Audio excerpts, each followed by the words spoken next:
अटल बिहारी वाजपेयी की जयंती के अवसर पर उनके योगदान को याद करते हुए लखनऊ में 2 दिवसीय अटल स्वास्थ्य मेला का भव्य उद्घाटन किया गया।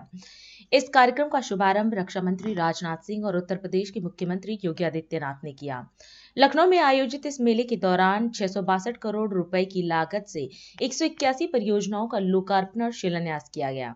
मुख्यमंत्री योगी आदित्यनाथ ने अपने संबोधन में कहा कि अटल जी 5 बार लखनऊ से सांसद रहे। उन्होंने भारतीय राजनीति को अस्थिरता से स्थिरता की ओर अग्रसर किया और पंडित दीनदयाल उपाध्याय की अंत्योदय परिकल्पना को साकार किया। वहीं कार्यक्रम में रक्षा मंत्री राजनाथ सिंह ने भी अपने विचार साझा किए और अटल जी के योगदान को याद करते हुए उनकी दूरदर्शिता और जनसेवा के प्रति समर्पण की सराहना की।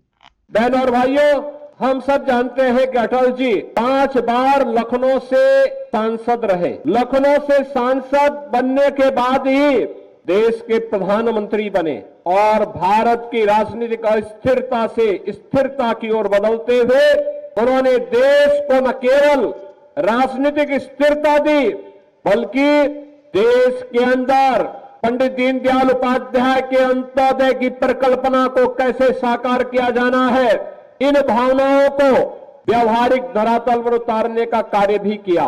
जिस अंत्योदय की बात अटल जी ने की थी वह खाद्यान्न सुरक्षा के साथ साथ हर गरीब को स्वास्थ्य की सुविधा प्राप्त हो।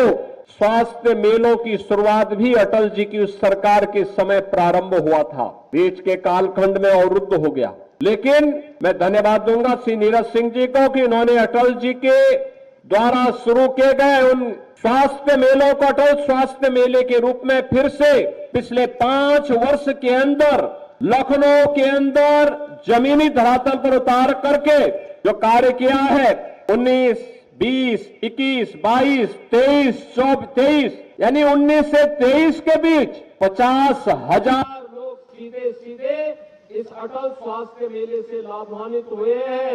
और आज 24 में 24 और 25 के लिए यानी 25 दिसंबर में 2024 में जब अटल जी की शताब्दी महोत्सव है, हजारों लोग फिर इस योजना के साथ जुड़ने जा रहे हैं।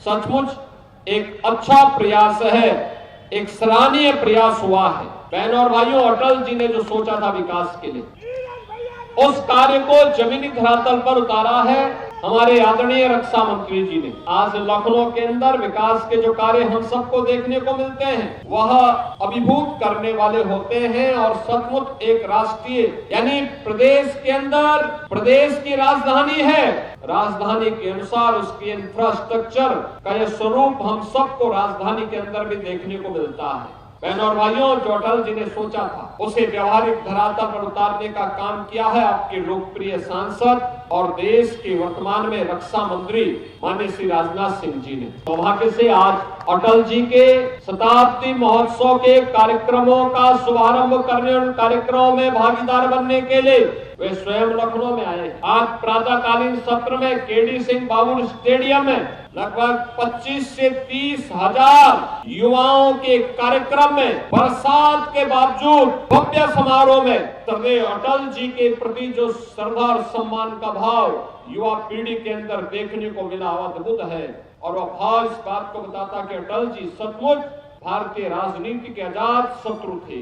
हर तबका उनका सम्मान करता था, हर एक और उनके प्रति श्रद्धा का भाव था और श्रद्धा का भाव केडी सिंह बाबू स्टेडियम में भी देखने को मिला और अभी अटल स्वास्थ्य मेले में भी देखने को मिल रहा है। यहाँ पर योजनाएं लखनऊ की तो है ही। मैं इस बात के लिए भी नीरज सिंह जी को धन्यवाद दूंगा कि कृत्रिम अंग उपकरण वितरण के माध्यम से यहाँ पर आज इन दिव्यांग जनों को उपकरण दिए जा रहे हैं। ट्राईसाइकिल है, व्हील चेयर है, फ्लाइंग स्टिक है, हियरिंग है और भी अन्य तमाम प्रकार के कृत्रिम अंग उपकरण वितरण के कार्यक्रम भी यहाँ पर उन्हें प्रदान किए जा रहे हैं। आपने देखा कि अभी मुख्यमंत्री जी यहाँ पर जब भाषण कर रहे थे तो इस लखनऊ के विकास का सारा श्रेय उन्होंने मुझे दे दिया। लेकिन मैं स्पष्ट करना चाहता हूँ कि लखनऊ का जो विकास हुआ है उसका श्रेय मुझे ही नहीं दिया जाना चाहिए। उत्तर प्रदेश की सरकार ने, मुख्यमंत्री योगी आदित्यनाथ जी ने जिस प्रकार का सहयोग प्राप्त किया है, मैं कह सकता हूँ आज जो भी विकास कार्य हुए हैं वो उसी उनके सहयोग के परिणाम स्वरूप ही प्राप्त। बिना उत्तर प्रदेश की सरकार के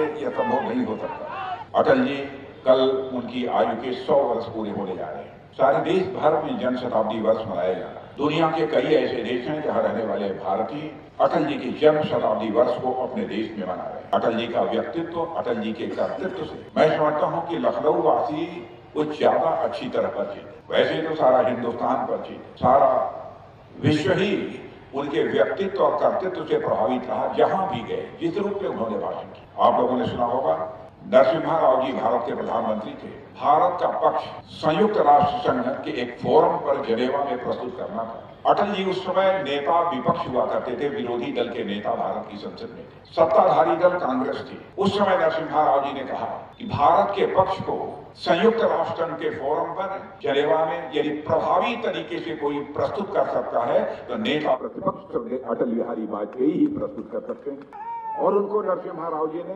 भारत का पक्ष प्रस्तुत करने के लिए नेता विरोधी दल होने के बावजूद जनेवा भेजे। आप ये कल्पना कर सकते हैं कैसा व्यक्तित्व था उनका, कैसी सोच थी उनकी। ये ऐसे लोग होते हैं जो राजनीति कुछ प्राप्त करने के लिए नहीं करते, राजनीति समाज में अपना कद ऊंचा करने के लिए नहीं करते हैं, बल्कि वह राजनीति करते हैं तो देश बनाने के लिए राजनीति करते हैं, समाज बनाने के लिए राजनीति करते हैं। ऐसा एक विलक्षण व्यक्तित्व था। उनके संबंध में बहुत सारी चीजें मुझे याद है कि मैं यहाँ पर 1991 में उत्तर प्रदेश सरकार में शिक्षा मंत्री था।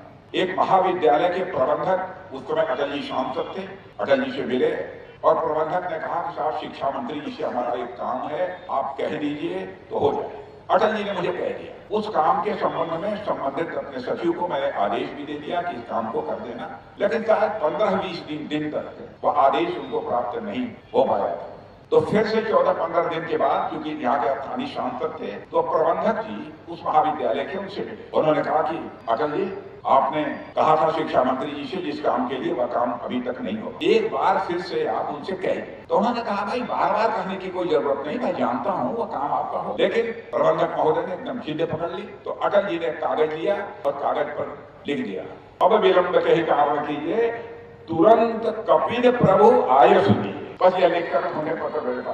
अब उनकी सहजता, उनकी सरलता और साथ ही उनकी मानसिक परखता, प्रखरता, इसकी आप कल्पना कर सकते हैं। और उन्हीं की जो शताब्दी वर्ष, जन्म शताब्दी वर्ष मनाई जा रही है, उसी के उपलक्ष्य में यहाँ पर यह स्वास्थ्य मेले का आयोजन किया है। स्वास्थ्य मेले के सारे आयोजकों को मैं अपनी तरफ से बधाई देता हूँ। स्वास्थ्य मंत्री जी श्री ब्रजेश पाठक जी का भी इसमें सहयोग प्राप्त हुआ है। माननीय मुख्यमंत्री जी उत्तर प्रदेश सरकार का भी इसमें सहयोग प्राप्त हुआ है। और मैं कह सकता हूं कि उस लखनऊ का जिसका प्रतिनिधित्व स्वयं भारत रत्न से अलंकृत श्रद्धेय अटल बिहारी वाजपेयी जी ने किया था, आज उनकी जन्म शताब्दी वर्ष पर इस प्रकार के स्वास्थ्य मेले आयोजित करके सचमुच हम उन्हें श्रद्धांजलि अर्पित कर रहे हैं, ऐसा मेरा मानना है। राष्ट्र सर्वप्रथम, राष्ट्र सर्वप्रथम, राष्ट्र सर्वप्रथम, राष्ट्र सर्वप्रथम।